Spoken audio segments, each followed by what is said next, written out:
PSC പഠിക്കുന്ന ഏതൊരു ആളോടെങ്കിലും പോയി ചോദിച്ചു, 2 വർഷമെങ്കിലും PSC പഠിക്കുന്ന ആരോടെയും ചോദിച്ചു, റിനൈസൻസ് കടലാണ്, ജനറൽ നോളജ് കടലോട് കടലാണ്, സമുദ്രമാണ്, എവിടുന്ന് വേണമെങ്കിലും ചോദിക്കാം. പക്ഷേ റിസർച്ച് കടലല്ല, ടീച്ചിങ് ആപ്റ്റിറ്റ്യൂഡ് കടലല്ല, കോൺസ്റ്റിറ്റ്യൂഷനും കടലല്ല. ഗവർണറുടെ യോഗ്യത എന്താണ്? ഗവർണറുടെ യോഗ്യത എന്ന് പറഞ്ഞാൽ ഒരാൾ ഇന്ത്യൻ പൗരനാകണം, 35 വയസ്സ് പൂർത്തിയാകണം. ഇതൊരു സ്റ്റേറ്റ്മെൻറ്റാണ്, പക്ഷെ നമുക്ക് എത്ര പേർക്ക് അറിയാം ഗവർണറിൻ്റെ യോഗ്യത?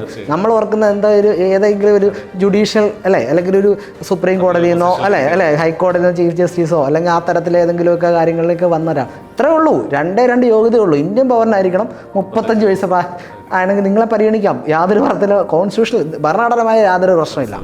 എനിക്ക് തോന്നുന്നു ഈ HSST ഒക്കെ വരുന്നതിന് മുമ്പ് നമ്മുടെ റിസർച്ച് ടീം മൊത്തം നമ്മളത് ക്രാക്ക് ചെയ്ത് നമ്മളത് വെച്ചിരിക്കുകയാണ്. കാരണം എന്ന് വെച്ചാൽ നമുക്ക് ആ റിസർച്ച് തലത്തിലാണ് നമ്മുടെ സ്ഥാപനം വർക്ക് ചെയ്യുന്നതുകൊണ്ട് തന്നെ അതിന് എല്ലാ കാര്യങ്ങൾക്കും നമുക്കൊരു റിസർച്ച്. ഈ കറണ്ട് അഫയേഴ്സിൻ്റെ കാര്യം ഓർത്തപ്പോഴും പറയുകയാണ്, നമ്മുടെ ഇതേ ചാനലിൽ തന്നെ എല്ലാ ദിവസവും ഒരു 3 ഫാക്റ്റുകൾ, ഏറ്റവും ഇമ്പോർട്ടൻ്റ് ആയിട്ട് ആ ദിവസം രാജ്യത്ത് നടന്നിട്ടുള്ള അല്ലെങ്കിൽ കേരളത്തിൽ സംഭവിച്ചിട്ടുള്ള 3 ഫാക്റ്റുകൾ നമ്മൾ വീഡിയോ ആയിട്ടും അതുപോലെ തന്നെ പോസ്റ്ററുകളായിട്ടൊക്കെ ഇതേ ചാനലിൽ തന്നെ അവർക്ക് കാണാം.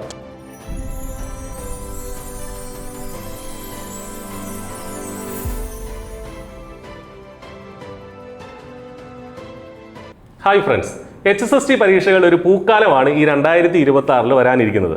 നമുക്കറിയാവുന്നതുപോലെ കഴിഞ്ഞ വർഷം 2025 ഡിസംബർ 31-നും 30-നും അതിന് മുന്നേയൊക്കെ ആയിട്ട് ഒരു set of HSST notifications PSC publish ചെയ്യുകയുണ്ടായി. കേരളത്തിലെ 10,000-കണക്കിന് ഉദ്യോഗാർത്ഥികളാണ് സംസ്ഥാനത്തെ ഹയർ സെക്കൻഡറി സ്കൂളുകളിൽ അധ്യാപകരാകാനായിട്ട് നിയമനം കാത്ത് അല്ലെങ്കിൽ ആ ഒരു ജോലി പ്രതീക്ഷിച്ചിരിക്കുന്നത്, ആ ഒരു ജോലി സ്വപ്നം കാണുന്നത്. അപ്പോൾ അവരുടെ മുമ്പിൽ ഒരുപാട് സംശയങ്ങളുണ്ട്, ആശങ്കകളുണ്ട്. കാരണം ഇൻഫർമേഷൻസിൻ്റെ ഒരു ഓവർലോഡിങ്ങിൻ്റെ കാലഘട്ടത്തിലാണ് നമ്മൾ ജീവിക്കുന്നത്. മുൻപ് അങ്ങനെ ആയിരുന്നില്ല. നേരത്തെയുള്ള PSC നോട്ടിഫിക്കേഷൻസ് ഒക്കെ വരുമ്പോൾ നമുക്കറിയാം ഇത്രയധികം ഇതിപ്പോൾ ഇൻഫർമേഷൻസ് കൂടിപ്പോയിരിക്കുകയാണ്. അതായത് കുറേ കാര്യങ്ങൾ, ഇപ്പോൾ സബ്ജക്റ്റ് പേപ്പറിന് എത്രമാത്രം ഇമ്പോർട്ടൻസ് കൊടുക്കണം, അതേപോലെ ജനറൽ പേപ്പറിന് എന്തുമാത്രം ഇമ്പോർട്ടൻസ് കൊടുക്കണം, അതോ അതിന് പഠിക്കണ്ടേ തുടങ്ങിയ സംശയങ്ങളൊക്കെ I+ന്റെ അടുത്തും എത്താറുണ്ട്. അപ്പോൾ എങ്ങനെയാണ് HSST ജനറൽ പേപ്പറിനെ നമ്മൾ സമീപിക്കേണ്ടത് എന്നുള്ളതുമായി ബന്ധപ്പെട്ട് കുറച്ച് ഇൻസൈറ്റ്സ് ആണ് ഇവിടെ ഷെയർ ചെയ്യപ്പെടുന്നത്. I+ന്റെ എക്സ്പെർട്ട് ഫാക്കൽറ്റി ആയിട്ടുള്ള വിഷ്ണു സാറാണ് ജനറൽ പാർട്ട്, HSST ജനറൽ പാർട്ടുമായി ബന്ധപ്പെട്ടുള്ള കാര്യങ്ങൾ നമ്മളോട് ഇന്ന് സംസാരിക്കുന്നത്. കഴിഞ്ഞ കുറേ വർഷങ്ങളായിട്ട് നടന്നിട്ടുള്ള HSST പരീക്ഷകൾ അനലൈസ് ചെയ്ത് അതിൽ നിന്ന് നമ്മൾ കണ്ടെത്തിയിട്ടുള്ള, വിഷ്ണു സാറിൻ്റെ തന്നെ റിസർച്ചിൻ്റെ ഭാഗമായിട്ട് കണ്ടെത്തിയിട്ടുള്ള ഇൻസൈറ്റ്സ് ആണ് ഈ ഒരു വീഡിയോയിൽ നമ്മൾ ഷെയർ ചെയ്യുന്നത്. അപ്പോൾ വിഷ്ണു സാറിനെ ഈ ഒരു വീഡിയോയിലേക്ക് സ്വാഗതം ചെയ്യുകയാണ്. അപ്പോൾ സാർ, അറിയാവുന്നത് ഞാൻ നേരത്തെ പറഞ്ഞതുപോലെ HSSTകളുടെ കുറേ നോട്ടിഫിക്കേഷൻസ് വന്നു, I+ന് ഉൾപ്പെടെ അതുമായി ബന്ധപ്പെട്ട കോഴ്സുകളുണ്ട്. അപ്പോൾ ഈ ജനറൽ പേപ്പറിനെ കുറിച്ചുള്ള സാറിന് ചില ഇൻസൈറ്റ്സ് നമ്മുടെ കുട്ടികളുമായിട്ട് പങ്കുവയ്ക്കാമോ? സാർ, എനിക്ക് തോന്നുന്നത് വെച്ചാൽ സാർ നേരത്തെ സൂചിപ്പിച്ച പോലെ വളരെ ആശങ്കയോടാണ് പിള്ളേർ നിൽക്കുന്നത്. കാരണം നമുക്കറിയാം, വീഡിയോ തുറക്കുമ്പോഴേ, യൂട്യൂബ് തുറക്കുമ്പോഴൊക്കെ നമുക്ക് വീഡിയോയിലൂടെ പല വിധത്തിലുള്ള ഇൻഫർമേഷൻസാണ് പോകുന്നത്. അപ്പം ഭയങ്കര ഒരു സ്ട്രെസ് ഫീലിലാണ് നിൽക്കുന്നത്. എനിക്ക് ആദ്യം തന്നെ പറയാനുള്ളത് വെച്ചാൽ HSST പോലുള്ളൊരു പരീക്ഷ എഴുതുന്ന ഒരു വിദ്യാർത്ഥിയെ സംബന്ധിച്ചോളം, അല്ലെങ്കിൽ ഒരു അധ്യാപനെ തന്നെ സംബന്ധിച്ചോളം, അവർക്ക് സബ്ജക്റ്റിൽ അവർക്ക് എലിജിബിൾ നോളജ് ഉണ്ട്. കാരണം ഒരു ഫേവറബിൾ മാർക്കിൽ പാസ്സാകുകയും അങ്ങനെയുള്ള ഒരാൾക്കാണല്ലോ സബ്ജക്റ്റിലേക്ക് ഇറങ്ങാൻ പറ്റുള്ളൂ, അല്ലേ?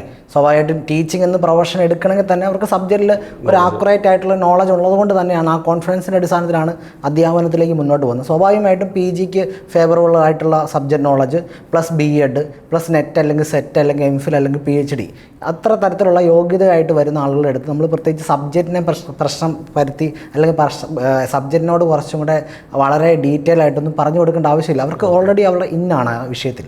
പക്ഷേ ഞാൻ മനസ്സിലാക്കുന്നത് വെച്ചാൽ സാധാരണ പരീക്ഷയെ സംബന്ധിച്ചോളം ഒരു വ്യത്യസ്ത രീതിയിൽ നടക്കുന്ന ഒരു പരീക്ഷയാണ് HSST. കാരണം ഇതിനു മുമ്പുള്ള HSST പരീക്ഷയുടെ രീതി എന്ന് വെച്ച് കഴിഞ്ഞാൽ ഈ ജനറൽ PSC പഠിക്കുന്ന കുട്ടികൾ മാത്രമേ എന്ത് ചെയ്യുള്ളൂ, ഈ HSST പരീക്ഷ അല്ലെങ്കിൽ HSA പരീക്ഷകളിലൊക്കെ കയറി വരുള്ളായിരുന്നു.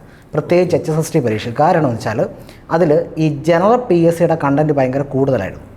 അപ്പോൾ അതിൻ്റെ പ്രശ്നം എവിടെ വരുന്നത്, സബ്ജക്റ്റ് നോളജിലുള്ള ടീച്ചേഴ്സിന് എൻട്രി കുറവും ബാക്കി ഈ ജനറൽ നോളജ് ഉള്ളവർ വളരെയധികം കൂടുകയും ചെയ്യുന്ന ഒരു സാഹചര്യം ഉണ്ടായി. അപ്പോൾ അവിടെ അക്കാദമിക് എഫിഷ്യൻസി കുറയുന്നതുകൊണ്ട് തന്നെയാണ് നമുക്കറിയാം 2017 മുമ്പുള്ള ക്വസ്റ്റ്യൻ പേപ്പർ നമുക്ക് എടുത്ത് നോക്കിയാൽ മനസ്സിലാകും. അപ്പോൾ കുമാരനാശാൻ്റെയും ചങ്ങമ്പുഴയുടെയും ഒക്കെ അവിടെ ക്വസ്റ്റ്യൻസുകൾ വരും. പക്ഷെ ഇവിടെ നിങ്ങൾക്ക് അങ്ങനെയല്ല നോക്കിക്കാണുന്നത്. ഇവിടെ വളരെ അക്കാദമിക് കണ്ടൻറ് ഓറിയൻറ്റഡ് ആയിട്ടാണ് വരുന്നത്. അപ്പോൾ അത് ഏത് സബ്ജക്റ്റ് പഠിച്ചാലും നമ്മൾ ഇങ്ങോട്ട് കടന്നു വന്നപ്പോൾ നമ്മൾ ആദ്യം പരിശോധിച്ചത്, എനിക്ക് തോന്നുന്നു മലയാളത്തിൻ്റെ റാങ്ക് ലിസ്റ്റ് നമ്മളൊന്ന് പരിശോധിച്ചു, HSST മലയാളത്തിൽ.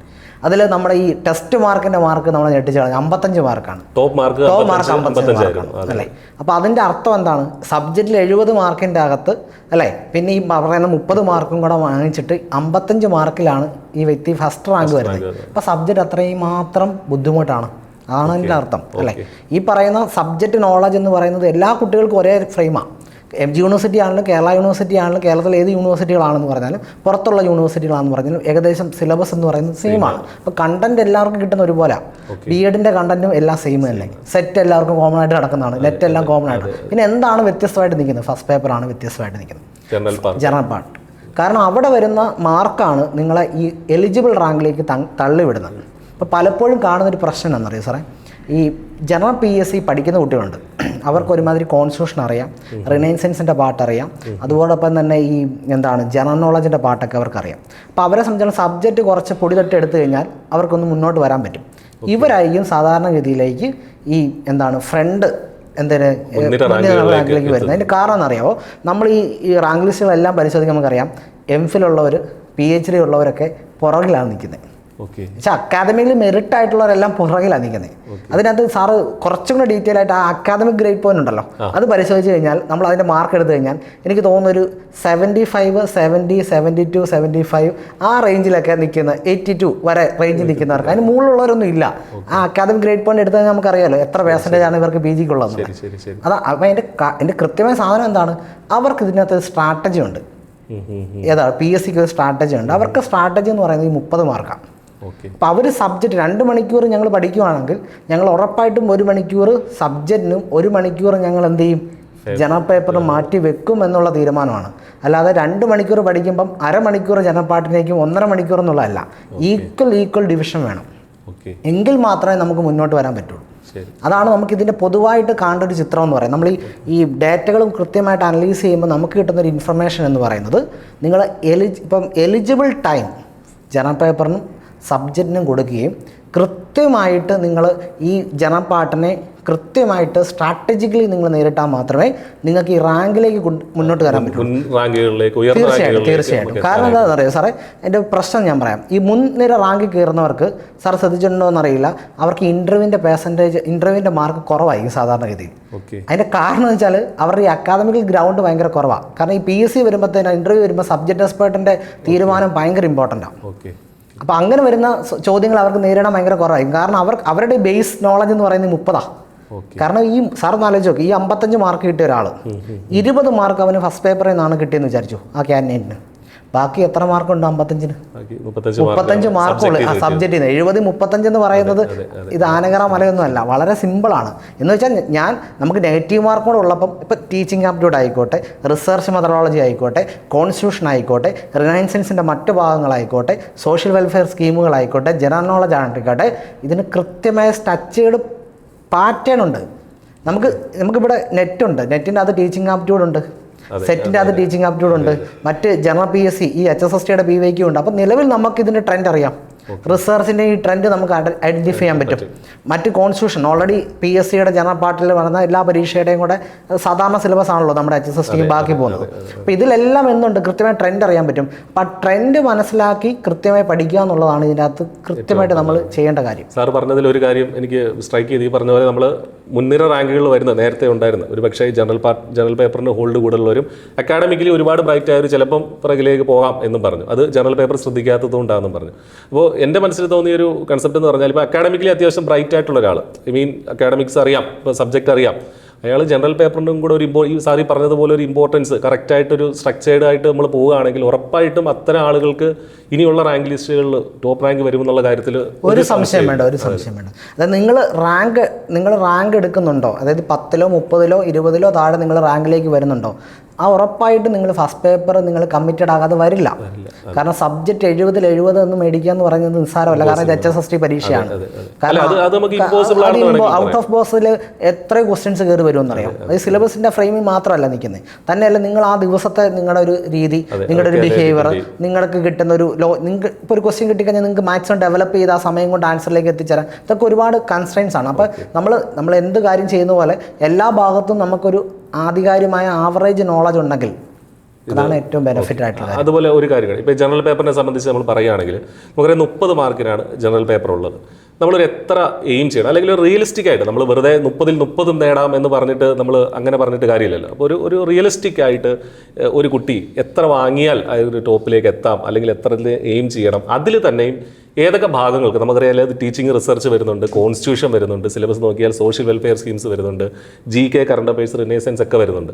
അപ്പോൾ ആ സാർ ഉദ്ദേശിക്കുന്ന ആ ഒരു കട്ട് ഓഫ് പോയിന്റ് കടന്നെത്താൻ വേണ്ടിയിട്ട് ഏതിനൊക്കെ ഇമ്പോർട്ടൻസ് കൊടുക്കണം, എത്ര മാർക്ക് എയിം ചെയ്യണം എന്നൊന്ന് പറയാമോ? സാറേ, നമ്മൾ ഈ 30 മാർക്കിന് ഓൾറെഡി നമ്മൾ റിസർച്ച് ചെയ്തിട്ടുണ്ട്. നമ്മുടെ ടീം നമ്മൾ റിസർച്ച് ചെയ്തിട്ടുണ്ട്. ആ റിസർച്ച് ചെയ്തതിൻ്റെ അടിസ്ഥാനത്തിൽ നമുക്ക് പറയാൻ ആഗ്രഹിക്കുന്നത് വെച്ച് കഴിഞ്ഞാൽ ഈ 30 മാർക്കിൽ തന്നെ ഒരു സ്ട്രാറ്റജി ഉണ്ട്. അതാണ് ഇമ്പോർട്ടൻറ്റ്. ഈ 30 മാർക്കിൽ സ്ട്രാറ്റജി ഉണ്ട്. ഇപ്പം PSC പഠിക്കുന്ന ഏതൊരു ആളോട് പോയി ചോദിച്ചു, 2 വർഷമെങ്കിലും PSC പഠിക്കുന്ന ആരോടും ചോദിച്ചു, റിനൈസൻസ് കടലാണ്, ജനറൽ നോളജ് കടലോട് കടലാണ്, സമുദ്രമാണ്, എവിടുന്ന് വേണമെങ്കിലും ചോദിക്കാം. പക്ഷേ റിസർച്ച് കടലല്ല, ടീച്ചിങ് ആപ്റ്റിറ്റ്യൂഡ് കടലല്ല, കോൺസ്റ്റിറ്റ്യൂഷനും കടലല്ല. അതല്ലേ, അതാണ് അതിൻ്റെ പ്രശ്നം എന്ന് പറയുന്നത്. എന്ന് വെച്ച് കഴിഞ്ഞാൽ ടീച്ചിങ് ആപ്റ്റിറ്റ്യൂഡ് 5 മാർക്ക്, കടലല്ല എന്ന് പറയുമ്പോൾ നമ്മൾ അതിൻ്റെ അർത്ഥം എന്ന് പറയുന്നത് ടീച്ചിങ് ആപ്റ്റിറ്റ്യൂഡ് നിങ്ങളൊന്ന് മുങ്ങി നിറഞ്ഞു കഴിഞ്ഞാൽ നിങ്ങൾക്ക് എന്ത് ചെയ്യാൻ കിട്ടാവുന്നേ ഉള്ളൂ. റിസർച്ചും അത്തരത്തിലാണ്. ഇനി കോൺസ്റ്റിറ്റ്യൂഷൻ വരുമ്പോഴും അത്തരത്തിലാണ്. എന്ന് വെച്ചാൽ research 5 mark, teaching aptitude 5 mark. ഇവിടെ നമ്മൾ വരുമ്പം ഒരു കാര്യമാണ് നമ്മൾ ശ്രദ്ധിക്കണം. ഈ കോടതികളുടെ വിവേചന അധികാരം എന്നൊക്കെ പറഞ്ഞാൽ PSCക്ക് അങ്ങനെ ഒരു പരിപാടിയുണ്ട്. കാരണം അവർക്ക് ഈ മാർക്കിൻ്റെ ഡിസ്ട്രിബ്യൂഷൻ അല്ലാതെ അവർ ചോദിക്കും. ഉദാഹരണം പറഞ്ഞാൽ ശരിക്കും വരേണ്ട ഡിസ്ട്രിബ്യൂഷൻ എന്ന് പറയുന്നത് കോൺസ്റ്റിറ്റ്യൂഷൻ 5 മാർക്ക്, സോഷ്യൽ വെൽഫെയർ സ്കീമിന് 5 മാർക്ക്, ബാക്കി ജനറൽ നോളജ് അല്ലെങ്കിൽ മറ്റേ റിനൈസൻസ് എല്ലാം കൂടെ കൂടി ബാക്കി മാർക്ക്, അങ്ങനെയാണ് വരുന്നത്. സാധാരണ അങ്ങനെയാണ് പോകാൻ പറ്റുന്നത്. ഇനി അതൊന്നും അവർക്ക് പ്രശ്നമല്ല. അവർ അങ്ങനെ ചോദിച്ച് നമുക്ക് കുറ്റം അവരെ പറയാനും പറ്റില്ല. കാരണം അത് ഇടുന്ന ആളുടെ ഇതാണ്. നമുക്കത് പഠിക്കേണ്ട, സിലബസ് തന്നിട്ട് പഠിക്കേണ്ട നമ്മുടെ ഉത്തരവാദിത്തമാണ്. ശ്രദ്ധിക്കേണ്ട ഒരു കാര്യം എന്ന് വെച്ചാൽ teaching aptitude 5 mark, research 5 mark വളരെ ഇമ്പോർട്ടൻ്റ് ആണ്. നിങ്ങൾ കോൺസ്റ്റിറ്റ്യൂഷൻ ആയിരിക്കും ഈ 10 മാർക്കിൻ്റെ മജോറിറ്റി എന്ന് പറയുന്നത്. അതായത് കോൺസ്റ്റിറ്റ്യൂഷൻ പ്ലസ് സോഷ്യൽ വെൽഫെയർ സ്കീംസിൽ 10 മാർക്ക് കോൺസ്റ്റിറ്റ്യൂഷൻ ആയിരിക്കും ഏറ്റവും കൂടുതൽ ഇമ്പോർട്ടൻസ്. യെസ്. ഇപ്പോൾ ഈ റീസെൻ്റ് ആയിട്ട് ഈ വ്യാഴാഴ്ച നടന്ന HSST കൊമേഴ്സ് സ്പെഷ്യൽ റിക്രൂട്ട്മെൻറ്റ് പരീക്ഷ നടക്കും. സാർ, അതിൻ്റെ ക്വസ്റ്റ്യൻ പേപ്പർ എടുത്ത് പരിശോധിച്ചാൽ പച്ച യാഥാർത്ഥ്യമാണ്. The bulk of the question coming from കോൺസ്റ്റിറ്റ്യൂഷനാണ് കൂടുതൽ ക്വസ്റ്റ്യൻ വന്നിരിക്കുന്നത്. അതിനകത്ത് ജനറൽ നോളജിൽ നിന്നോ റിനൈസൻസിൽ നിന്നൊന്നും കാര്യമായിട്ട് ക്വസ്റ്റ്യനേ ഇല്ല. ടീച്ചിങ് ആപ്റ്റിറ്റ്യൂഡ് റിസർച്ചും കഴിഞ്ഞിട്ട് പിന്നെ നടന്നിരിക്കുന്ന ക്വസ്റ്റ്യൻസിൻ്റെ തൃശ്ശൂർ പൂരം പോലെ എന്തായിരുന്നു കോൺസ്റ്റിറ്റ്യൂഷൻ വന്ന് വിട്ടേക്കുക. ഇപ്പോൾ കോൺസ്റ്റിറ്റ്യൂഷൻ വളരെ വളരെ ഇമ്പോർട്ടൻ്റ് ആണ്. അതിന് വേറൊരു വശങ്ങളുണ്ട്. ഒരു അധ്യാപകൻ എന്നുള്ള രീതിയിൽ നമ്മുടെ രാജ്യം അല്ലെങ്കിൽ നമ്മുടെ ഭരണഘടന സംവിധാനങ്ങൾ എങ്ങനെയാണ് നോക്കുന്നത്, അക്കാദമിക് നോളജ് മാത്രമല്ലോ, സമൂഹത്തിൽ ജീവിക്കുമ്പോൾ നമ്മുടെ ഭരണഘടന എന്ന് പറയുന്നത് വളരെ ഇമ്പോർട്ടൻ്റ് ആണ്. അപ്പോൾ അതൊരു അധ്യാപകൻ മനസ്സിലാക്കിയിരിക്കേണ്ട കാതലായിട്ടുള്ള പ്രശ്നമുണ്ട്. ആ സാമൂഹ്യ ബോധ്യത്തിൻ്റെ അടിസ്ഥാനത്തിലും കൂടിയാണ് കോൺസ്റ്റിറ്റ്യൂഷൻ ഉറപ്പായിട്ടും റെലവൻ്റ് ആണ്. അപ്പോൾ അതിൽ ഈ കോൺസ്റ്റിറ്റ്യൂഷൻ നമ്മൾ പറയുമ്പോൾ നമുക്കറിയാം, ഇപ്പോൾ ജനറൽ PSCക്ക് ഇപ്പം ഡിഗ്രി ലെവൽ പ്രിലിമിനറി എക്സാമിനേഷനൊക്കെ നോക്കുകയാണെങ്കിൽ കോൺസ്റ്റിറ്റ്യൂഷൻ അത്യാവശ്യം ഡീപ്പായിട്ടൊക്കെ വരാറുണ്ട്. അതേസമയം മറ്റ് സബ്ജക്റ്റുകളൊക്കെ വരുമ്പോൾ പണ്ടൊക്കെ കോൺസ്റ്റിറ്റ്യൂഷൻ ഇങ്ങനെ നമ്മുടെ മറ്റ് പരീക്ഷകളിൽ കൂടെയൊക്കെ ഉണ്ടായിരുന്നു. അതിൽ അത്ര ഡീപ്പായിട്ടുള്ള ചോദ്യങ്ങൾ വരാറില്ലായിരുന്നു. HSST നിലവാരത്തിൽ കോൺസ്റ്റിറ്റ്യൂഷൻ എങ്ങനെ പഠിക്കണം? നമ്മളൊരു പെരിഫറലായിട്ട് പഠിച്ചു പോയാൽ മതിയോ, അതോ ഡീപ്പായിട്ട് നോക്കണോ? എങ്ങനെയാണ് സാർ? ഓൾറെഡി നമുക്കൊരു സ്ട്രക്ചർഡ് സിലബസ് ഉണ്ട്. Preamble, fundamental right, emergency provisions, അങ്ങനെയൊക്കെ നമുക്ക് പറയുന്ന കാര്യങ്ങളുണ്ട്. പക്ഷേ ഇതിനകത്തൊരു ലേമാൻ്റെ നോളജും കൂടെ അവർ അനലൈസ് ചെയ്യുന്നുണ്ടെന്നുള്ളതാണ്. അതായത് ഒരു കോമൺ മാൻ അറിഞ്ഞിരിക്കേണ്ട കുറച്ച് കോൺസ്റ്റിറ്റ്യൂഷനുമായിട്ട് ബന്ധപ്പെടുന്ന കുറച്ച് കാര്യങ്ങളുണ്ട്. ഉദാഹരണം പറഞ്ഞാൽ ഗവർണറിൻ്റെ ഭാഗം നമുക്ക് പഠിക്കാനുണ്ട്. ഇപ്പോൾ നമുക്ക് സുപ്രീം കോടതിയുടെ ഏറ്റവും പ്രധാനപ്പെട്ട വിധി നമുക്കറിയാം. 2025 തമിഴ്നാട് ഗവൺമെൻറ്റുമായിട്ട് ബന്ധപ്പെട്ടിട്ടുള്ള പ്രശ്നത്തിൻ്റെ പേരിൽ സുപ്രീം കോടതി ഒരു വിധി പ്രഖ്യാപിക്കുകയുണ്ടായി. അതിനുശേഷം അതിനെ ഒന്നും കൂടെ എന്ത് ചെയ്യുന്നു, റീഡിഫൈൻ ചെയ്തിട്ട് പുതിയൊരു വിധി വന്നു. അതിനകത്ത് കൃത്യമായി പറയുന്നുണ്ട്, ഇപ്പോൾ ഗവർണർക്ക് ബില്ലിന്മേൽ ബില്ല് തടഞ്ഞു വെക്കാനോ അല്ലെങ്കിൽ രാഷ്ട്രപതിക്ക് സമർപ്പിക്കാനോ അല്ലെങ്കിൽ അതിന് കൃത്യമായിട്ടുള്ള തിരുത്തൽ കൊടുക്കാനോ ഒക്കെ ഒരു കാലാവധി നിശ്ചയിക്കപ്പെടാൻ സാധിക്കില്ല. കാലാവധി പറയാൻ പറ്റില്ല, കാലാവധി അവിടെ കൊടുക്കാൻ പറ്റില്ല എന്നുള്ള കൃത്യമായ തീരുമാനം സുപ്രീം കോടതി പറഞ്ഞു വെച്ചു. ഇതൊരു സ്റ്റേറ്റ്മെൻ്റ് ആണ്. ഇനി ഗവർണറിൻ്റെ യോഗ്യത എന്താണ്? ഗവർണറുടെ യോഗ്യത എന്ന് പറഞ്ഞാൽ ഒരാൾ ഇന്ത്യൻ പൗരനാകണം, 35 വയസ്സ് പൂർത്തിയാകണം. ഇതൊരു സ്റ്റേറ്റ്മെൻ്റ് ആണ്. പക്ഷെ നമുക്ക് എത്ര പേർക്ക് അറിയാം ഗവർണറുടെ യോഗ്യത? നമ്മൾ ഓർക്കുന്ന ഏതെങ്കിലും ഒരു ജുഡീഷ്യൽ അല്ലെങ്കിൽ ഒരു സുപ്രീം കോടതിയിൽ നിന്നോ അല്ലെ ഹൈക്കോടതിയിൽ നിന്നോ ചീഫ് ജസ്റ്റിസോ അല്ലെങ്കിൽ ആ തരത്തിൽ ഏതെങ്കിലുമൊക്കെ കാര്യങ്ങളിലേക്ക് വന്നവരാണ്. ഇത്രേ ഉള്ളൂ, 2 യോഗ്യതയുള്ളൂ. ഇന്ത്യൻ പൗരനായിരിക്കണം, 35 വയസ്സ് ആണെങ്കിൽ നിങ്ങളെ പരിഗണിക്കാം. യാതൊരു തരത്തിലോ കോൺസ്റ്റിറ്റ്യൂഷൻ ഭരണഘടനമായ യാതൊരു പ്രശ്നമില്ല. ഇനി ഒരാൾക്ക് ഒന്നിൽ കൂടുതൽ സംസ്ഥാനത്തിൻ്റെ ഗവർണർ ആവാൻ പറ്റുമോ? പറ്റും, ഒരു പ്രശ്നമില്ല. ഒരാൾക്കൊന്നിൽ കൂടുതൽ ഇങ്ങനെ ഈ തരത്തിലൊരു ലേമാൻ അറിയേണ്ട നോളജാണ് ഈ സ്റ്റേറ്റ്മെൻറ്റ് രൂപത്തിൽ വരും. അത് നമ്മൾ നോക്കണം. അത് ഒരു ബുക്കിഷ് നോളജിന് അപ്പുറത്തേക്ക് ഒരു ലേമാൻ നോളജിലേക്കും പോകണം. അതോടൊപ്പം തന്നെ നമുക്ക് പറഞ്ഞു വെക്കാൻ പറ്റുന്ന ഒരുപാട് കാര്യങ്ങളുണ്ട് ആ തരത്തിൽ പോകുന്നത്. ഇപ്പോൾ ഈ ഗവർണറുടെ കേസ് തന്നെ എടുക്കുകയാണെങ്കിൽ ഒരുപാട് കാര്യങ്ങളുണ്ട് ഈ തരത്തിൽ പോകുന്നത്. അപ്പോൾ ആ തരത്തിലുള്ളൊരു നോളജ് നമുക്ക് പോകണം, പ്ലസ് സിലബസും പോകണം. ഇവിടെ അതിനാണ്ട് പ്രശ്നം. അപ്പോൾ അവിടെ നമുക്ക് എനിക്ക് തോന്നുന്നത് എന്താണെന്ന് വെച്ചാൽ സാറേ, വളരെ ഡയറക്റ്റായിട്ട് പറഞ്ഞു കഴിഞ്ഞാൽ നമുക്കൊരു ഇപ്പോൾ സാധാരണ ഒരു കുട്ടി എന്നുള്ള കോൺസ്റ്റിറ്റ്യൂഷൻ പ്രിയാമ്പിൾ എടുത്തു, എന്നാൽ പിടിച്ചോ കീവേഡ് യൂട്യൂബിൽ കൊടുക്കുന്നു, പ്രിയാമ്പിൾ കിട്ടുന്നു, എല്ലാം കൂടെ നോട്ട് ചെയ്യുന്നു പോകുന്നു. ആ സാധനം ഇവിടെ വിജയിക്കില്ല.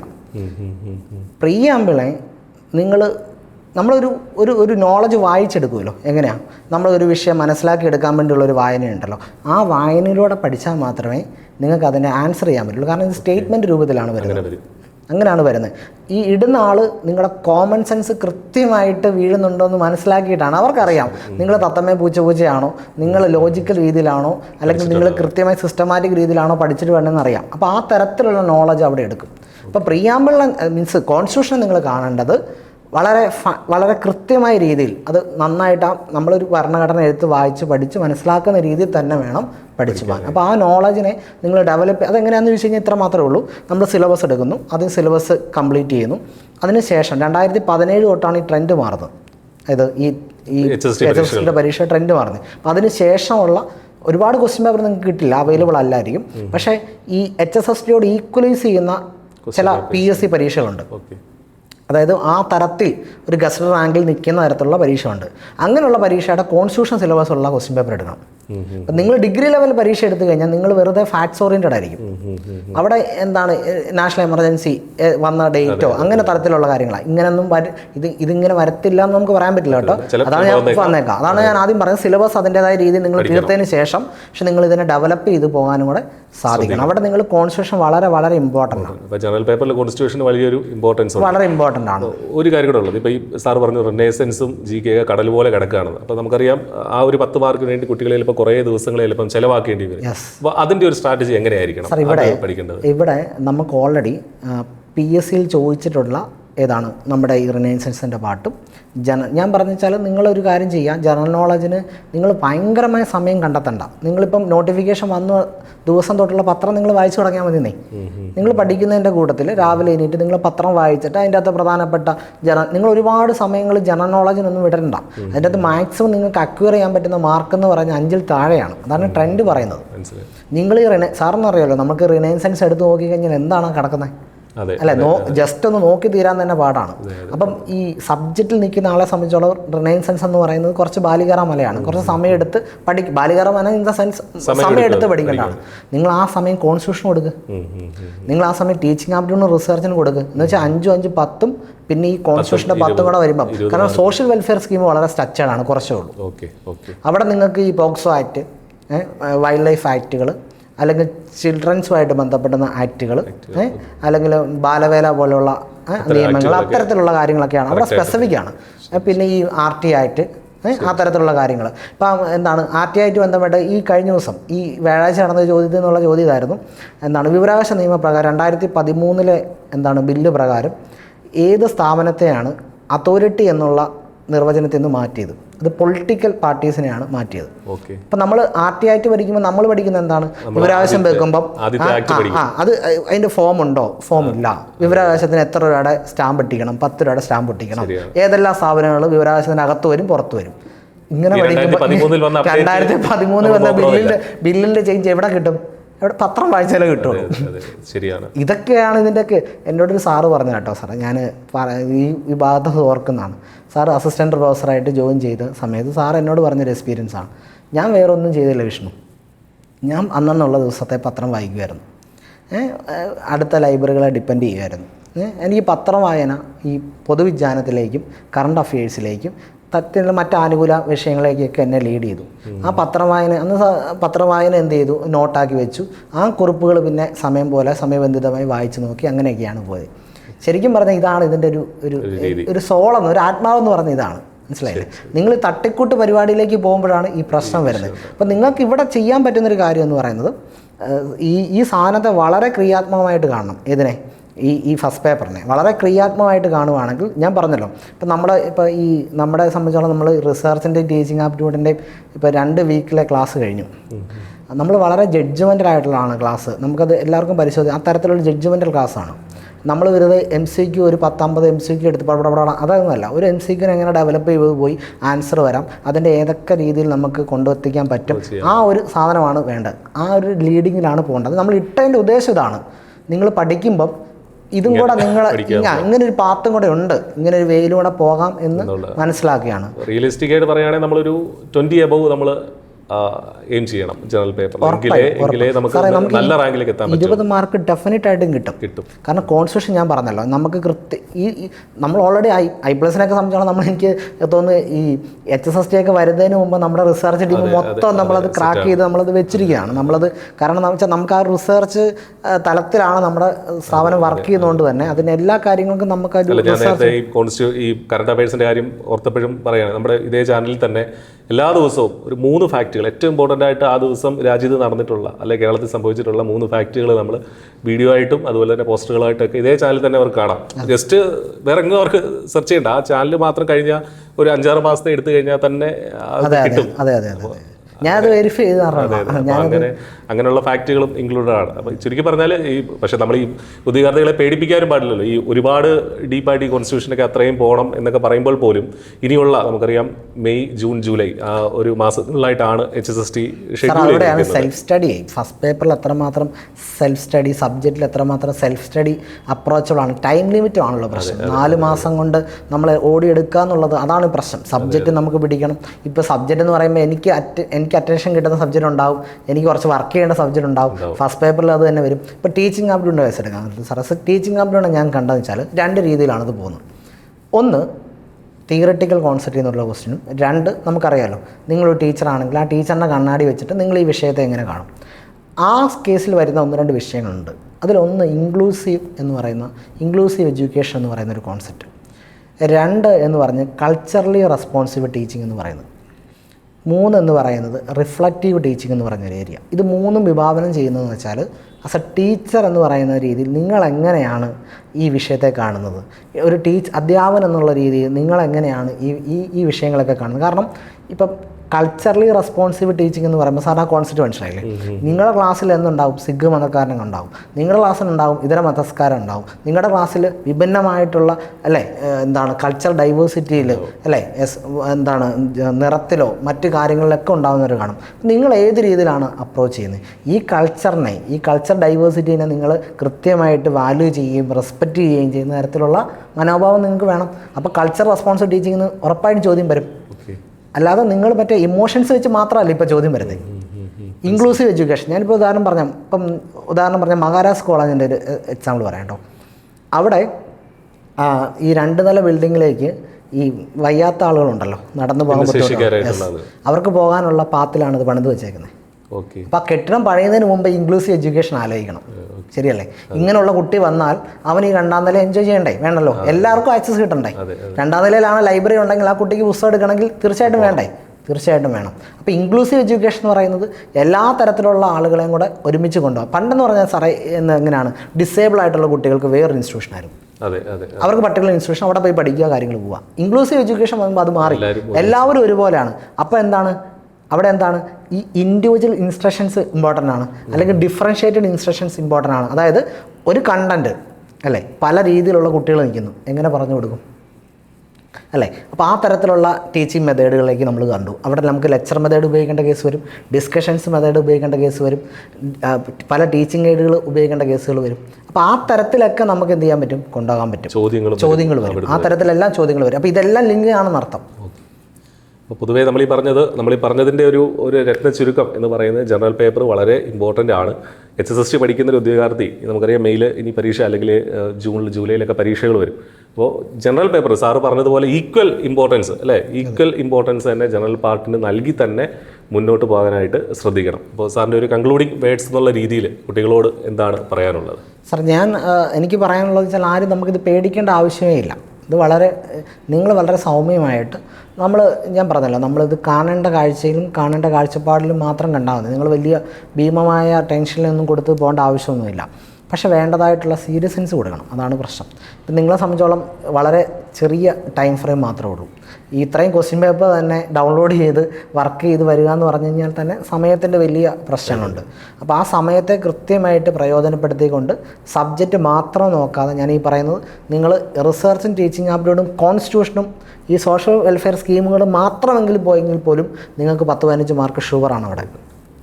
ബാക്കി മാത്രം നിങ്ങൾക്ക് സബ്ജക്റ്റിലേക്ക് നോക്കിയാൽ മതി. ഞാൻ പറയുന്നത് റിനൈൻസൻസ് നോക്കണ്ടെന്നോ ജനറൽ നോളജ് നോക്കണ്ടെന്നോന്നുള്ളതല്ല, പക്ഷേ അതിൻ്റെ ഡെപ്ത്ത് വെച്ചിട്ട് നിങ്ങൾക്ക് ഈ 4 മാസം കൊണ്ട് കയറാൻ പറ്റുന്നതിൻ്റെ ഓൾറെഡി നിങ്ങൾ ഇന്നാണെങ്കിൽ, നിങ്ങൾ PSC ഒക്കെ പഠിച്ചുകൊണ്ട് പോകുന്നവരാണെങ്കിൽ ഓക്കെ. അല്ലാതെ സംബന്ധിച്ചോളം ഞാൻ അക്കാദമിക്കലി മാത്രം നിൽക്കുന്ന അല്ലെങ്കിൽ കുറച്ചും കൂടെ ഈ തരത്തിലുള്ള നോളജിൽ നിന്ന് മാറി നിൽക്കുന്നവരെ സംബന്ധിച്ചാണ് പറയുന്നത്. അപ്പം ആ തരത്തിൽ നിങ്ങൾ കുറച്ചും കൂടെ പ്രായോഗികമായി ചെയ്യേണ്ട രീതിയിലേക്ക് മുന്നോട്ട് പോകണം. ഒരു കാരണവശാലും എനിക്ക് പറയാനുള്ളത്, നമ്മൾ കണ്ട ട്രെൻഡാണ് 70 മാർക്ക് മാത്രം പഠിച്ച് പരീക്ഷയ്ക്ക് പോകരുത്. നിങ്ങളിനി എത്രമാത്രം അധ്വാനം എഫേർട്ട് അതിൻ്റെ അതിട്ടെന്ന് പറഞ്ഞാലും നടക്കുന്ന കാര്യമല്ല. ഞാൻ പറയുന്ന സബ്ജക്റ്റ് നിങ്ങൾക്ക് എന്തെങ്കിലും ചെയ്യാൻ പറ്റും, കാരണം നിങ്ങൾ കണ്ടിട്ടുള്ളത് കേട്ടിട്ടുള്ളതായിരിക്കും. ജനറൽ പാർട്ട് നിങ്ങൾ ഒരു കാരണവശാലും നിങ്ങൾ എന്ത് ചെയ്യരുത്, കൈകാര്യം ചെയ്യാതെ പോകരുത്. തീർച്ചയായിട്ടും അതിന് ടൈം കൊടുക്കണം. അതിൽ റിസർച്ച്, ടീച്ചിങ് ആപ്റ്റിറ്റ്യൂഡ്, കോൺസ്റ്റിറ്റ്യൂഷൻ മസ്റ്റാണ്. അതാണ് ഇന്നത്തെ ഈ ഒരു വീഡിയോയിലെ ഫൈനൽ ടേക്ക് അതാണ്. നിങ്ങളുടെ ജനറൽ പാർട്ട് തീർച്ചയായിട്ടും വളരെ ഇമ്പോർട്ടൻ്റ് ആണ്. അതില്ലാതെ നിങ്ങൾക്ക് മികച്ച റാങ്കിലേക്ക് എത്താനായിട്ട് സാധിക്കത്തില്ല. I+ൻ്റെയൊക്കെ അതുൽ സാറൊക്കെ ഫിസിക്സിൻ്റെയൊക്കെ പറയുന്നത് പോലെ ടോപ്പ് 5 I+ൽ നിന്ന് റാങ്ക് വരണമെന്ന് നമ്മൾ പറയാറുള്ളത്. അപ്പം I+ൻ്റെ കുട്ടികൾ മാത്രമല്ല, ഇത് കേൾക്കുന്ന ഒരുപാട് കുട്ടികളുണ്ട്. അപ്പോൾ നിങ്ങൾക്ക് ആദ്യ റാങ്കുകൾ എത്തണമെങ്കിൽ ഉറപ്പായിട്ടും ജനറൽ പേപ്പർ ഇമ്പോർട്ടൻ്റ് ആണ്. അപ്പോൾ അതിന് നിങ്ങൾക്ക് സാധിക്കട്ടെ എന്ന് ആശംസിക്കുകയാണ്. All the best. Thank you.